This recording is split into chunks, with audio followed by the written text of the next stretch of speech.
The one thing I would say about insurance is, we still have 5 months left in the fiscal year, so our insurance quotes are only based on the last 12 months and really the first part of this year.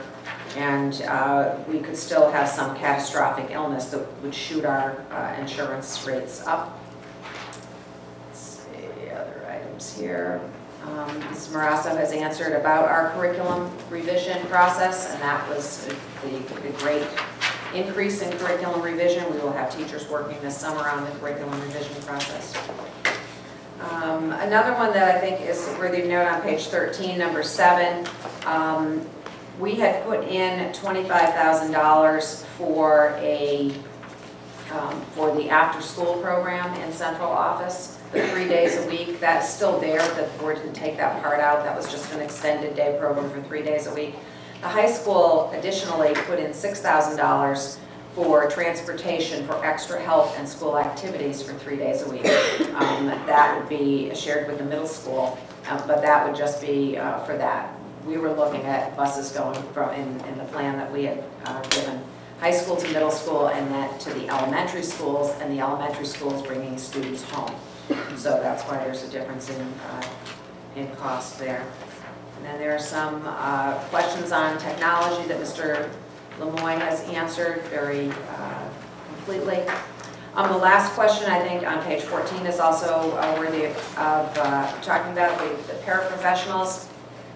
Yes, it's a 2% raise, general wage increase, and a step in this third year. There was no step in the second year of the contract, the third year coming up.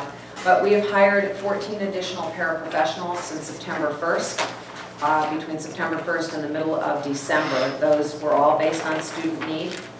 You can see that it's the general education area because of scientific research-based intervention. These students are not, and hopefully never will be, identified as special education.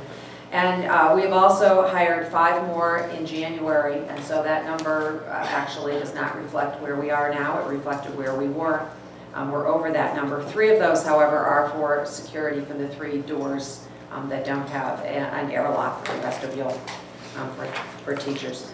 So I think we have answered the questions. I don't want to go through them any more than you want me to, so I would give you that. And if you have any more questions, we certainly will be ready to answer. I think most of the administrative team is here as well. Ms. Coolidge. Could you describe student mix, please? Define that. It's a little bit different in both schools. We have a significant number of students with needs, maybe not special education needs, but who are students that need a lot more care and one-on-one attention, and students that need to be separated as well. I know that both Ms. Green and Ms. Poglich are here. They could possibly answer a little bit more, but without identifying students, they'd have to be relatively general. But they said it would be not good for the students if we moved them into 2 classrooms.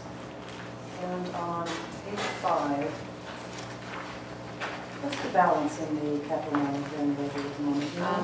I do have that report. Mr. Carr, do you happen to have that with you?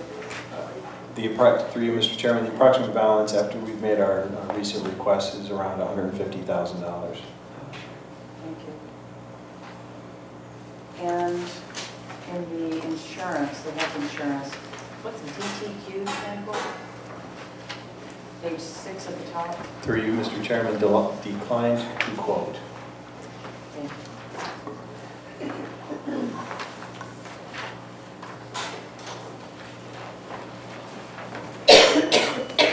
Thank you. Ms. Harder. On page 4, Dr. Conway, you addressed the question about reconfiguration versus all-day kindergarten, or not, the impact that reconfiguration would have on all-day kindergarten. The $113,000, is that in addition to the dollars already allocated for all-day? Yes, it would be. This was just for reconfiguration, for moving students around the district. So to implement all-day kindergarten by reconfiguration would cost an additional $113,000. But the staff savings would be 5.5, most likely, probably at least 5 there. So there would be an offset in savings on staff. Staff members generally, a master's step would be about $53,000. So there is an offset. So I thought I was saying it actually would cost less, but when you look at the staff. So I'm sorry I didn't make that very clear. And it's still not clear to me. So Oh, I'm sorry. the 113,000 or 114,000 is the transportation and all that stuff. That's- But that could be offset by the The sa- reduction of 5.5 staff members. Exactly. More than offset. So then it would cost less to reconfigure and institute all-day kindergarten. That's the cost of the daycare. Yeah, you figure even if those 5.5 teachers are all at the very basic level, that's 54 apiece, plus or minus. About 53,000 plus So- benefits. Yeah. That'd be 291. Yeah, what was the all-day K was higher, I knew the first amount.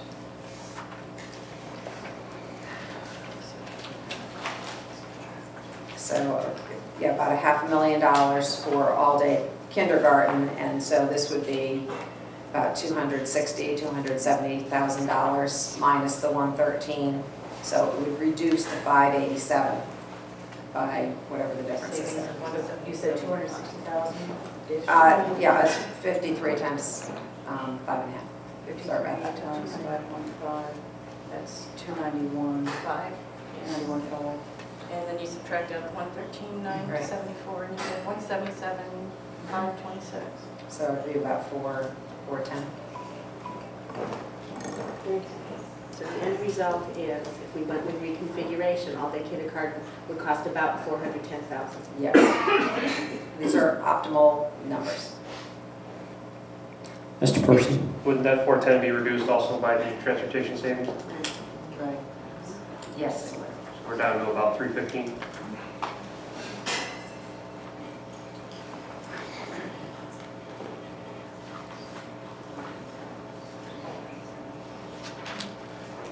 What was the transportation? Was that 94. 94? That was right at the very 94, beginning. First question. Ms. Fisher? Does that include adding more buses in the morning and afternoon for college or sports students? My understanding is there's enough There's no room need to do on that. buses. We would need to do that.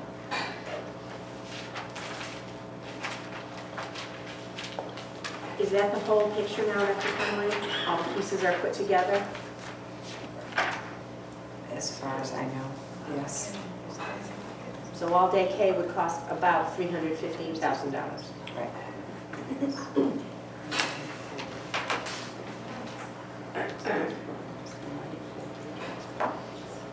Other questions regarding the materials? Mr. Kemp? The second question has to do with a chart indicating the changes in various, Which page are you on? It's down on the bottom, page 1. page 1. The chart regarding class size and this designation of student mix. One of them is at Northeast School that I'd like to ask you about. Now, the details that we have indicate that there are currently 3 grades. Now, the way you display this is 16.3, that's an average. I guess. The detail page indicates there's 1 grade of 15 and a grade of 17, and a class of 17. So we have 1 classroom with 15 kids in it in the 3rd grade in Northeast School. Now, when they go to 4th grade, are you saying to me that you need to have 15 children in the 4th grade? Our guidelines are 22. Yes, that would be the principal's preference. That's very difficult to understand. As I look at the same detail page, I see Center Road School, 5th grades in Center Road School, one has 26, one has 26, one has 26. That's correct. And the principal is telling us that they need to have 15, 17, and 17 in the 4th grade? Yes, When- in discussion with the, but in discussion with the principals, different principals said that that would be fine to move these classes together. The students are doing well, there aren't any problems that we need to take care of in those classes, and in other classes, they really needed to, in order to ensure that the kids are learning, they needed to keep a much smaller class size.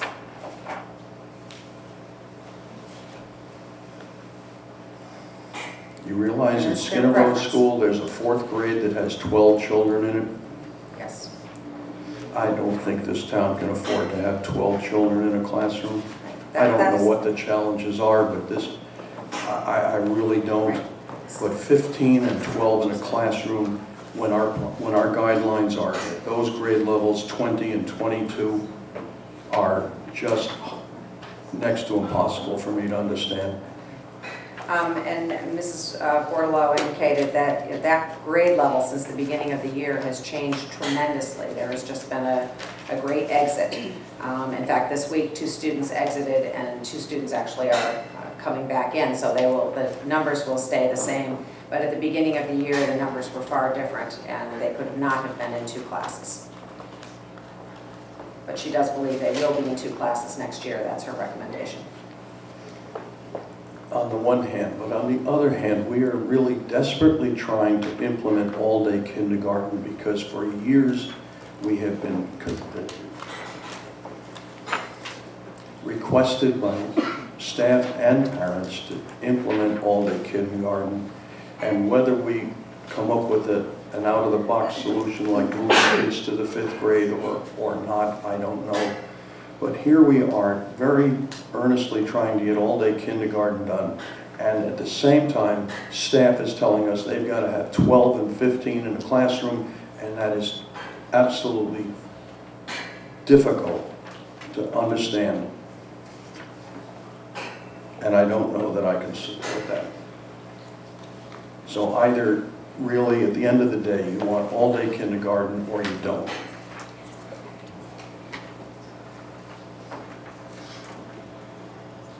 Other questions, discussion?